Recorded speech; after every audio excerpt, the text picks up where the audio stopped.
പടം എനിക്ക് വർക്കായി, ഒത്തിരി ഇഷ്ടപ്പെട്ടു. ഈ വെച്ച് നോക്കുമ്പോഴത്തേക്കും മുൻപത്തെ പടമാണ്. മുമ്പത്തെ പടം ഇല്ല, വേറെ ഡിഫറെന്റ് ജോണറാണ്. ജോണർ വേറെയല്ല, അപ്പൊ കമ്പാരിസൺ ചെയ്യാൻ പറ്റില്ല. പക്ഷെ എനിക്ക് വർക്കായി എന്തായാലും പടം. അല്ല, ഇപ്പത്തെ പിള്ളേര് ഇപ്പം സിനിമ അഭിനയിക്കാണ്ട് കുറെ ആൾക്കാർ ഇങ്ങനെ നടക്കുന്നുണ്ടല്ലോ, അവർക്കൊരു ഇൻസ്പിറേഷൻ ആയിരിക്കും ഈ മൂവി. അവർക്ക് റിലേറ്റ് ചെയ്യാൻ പറ്റും. ഇൻസ്പിറേഷൻ ആകുമെന്ന് എനിക്കറിയില്ല, അവർക്ക് എന്തായാലും റിലേറ്റ് ചെയ്യാൻ പറ്റും ഇതിലെ കുറെ പറഞ്ഞിരിക്കുന്ന കാര്യങ്ങളൊക്കെ. അങ്ങനെ മടുപ്പെടുപ്പിക്കുന്ന രീതിയിലൊന്നും ഇല്ല, മടുപ്പൊന്നും എനിക്ക് ഫീൽ ചെയ്തില്ല. അങ്ങനെ ക്യാമിയോ ആയിട്ട് ആരെങ്കിലും ഒക്കെ എങ്ങനെ വരുന്നുണ്ടോ? അത് സിനിമ കണ്ടാലല്ലേ, അത് നമുക്ക് പറയാൻ പറ്റില്ല. അത് കുറച്ച് എലമെന്റ്സ് ഒക്കെ ഉണ്ട്, അത് വർക്കായിട്ടുണ്ടല്ല. പടം എങ്ങനെയാ 100 കോടി അടിക്കുമോ?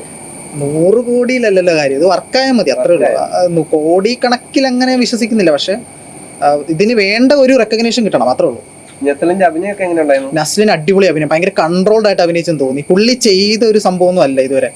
മുമ്പത്തെ ഇറങ്ങിയ പടം വരെ ആണെങ്കിലും അതിൽ നിന്നൊക്കെ ഒത്തിരി ഡിഫറെന്റ് ആയിട്ട് പുള്ളിയുടെ ഒരു ഐഡന്റിറ്റി, പുള്ളിനെ തന്നെ ഒന്ന് റീഫോബിഷ് ചെയ്യുക എന്നുള്ളൊരു സെറ്റപ്പ് എനിക്ക് ഫീൽ ചെയ്തു. പുതിയൊരു ഇതാക്കി നല്ല വേറെ ഒരു പുള്ളി കറക്റ്റ് ആയിട്ട് കൺട്രോൾ ചെയ്ത് അഭിനയിച്ചു പടത്തിൽ. അത്ര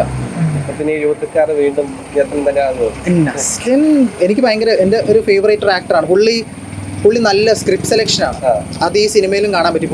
പുള്ളി ചെയ്യാത്തൊരു സംഭവം ഈ ഒരു സിനിമയിൽ കൂടെ പുള്ളിക്ക് ചെയ്യാൻ പറ്റിയെന്ന് തോന്നുന്നു.